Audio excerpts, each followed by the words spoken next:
and here we have a Rolex pouch, which you may have seen before because I got this when my brother's Rolex Explorer 1 was repaired at great expense.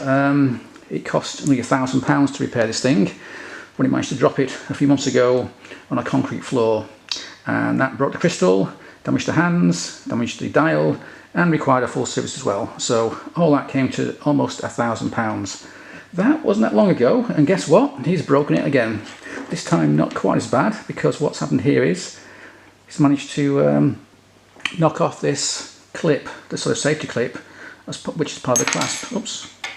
Yeah, so he's managed to break that off. Yeah, so he's managed to break off this safety clasp, this little clip here that goes on the back of the clasp. It actually sits round about there like that. It's like an extra bit of safety for the clasp. It actually does lock like now.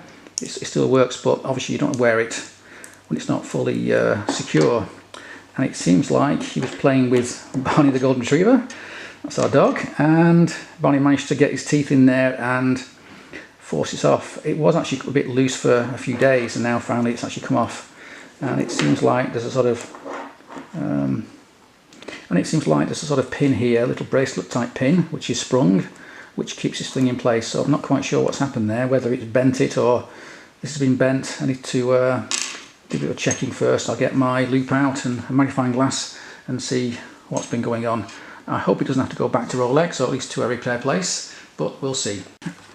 So let's move the watch out of the way and let's inspect what's going on with this little clip. Pretty small, but I'm pretty sure I know what's going on. One side of this clip has been bent and twisted, and that's why it doesn't fit on the bracelet anymore. So I can fire my little magnifying glass. I doubt this is going to work, but it's actually this side here. It's twisted and bent. So what I've got to do now is untwist it somehow and bend it back. Now, bending it back is not really a problem. I just get a pair of pliers or something and a bit of heat, and yeah, I can bend that back. But the twisting is a bit trickier to do because it's pretty strong steel, this, and it could be that I'll break it off, it will actually bend, and it could be that rather than bending it, I can just snap it off. So I'm not quite sure what the best way of approaching this is, but looking at it won't get it done, so I'm going to give it a go now. And let's face it, if it doesn't work, I've not really lost out anything, because I'll have to buy a new one anyway, or at least my brother will have to buy a new piece anyway. I'm not sure how much that would cost, but I suspect at least £100 or so. And so next thing to do is go and find some needle nose pliers and have a go at twisting this back. But first I think I need a cup of tea, just in case it all goes wrong. So let's see what happens. Okay, so I've bent this back a little bit. It's very fiddly because if you bend one side, the other side bends as well. Very delicate, it doesn't need much power to bend this metal whatsoever, and also I was very conscious of damaging the surface. So not easy to do at all, but hopefully that's now okay. It's not actually correct because now it's very stiff, so it will bend very gently. You've got to be very careful with it, and it does work, but yeah, it's not ideal. And I suspect at some point in the near future he'll probably bang it again and knock it off, and we'll be back to square one again. The good news is that it's actually quite easy to do.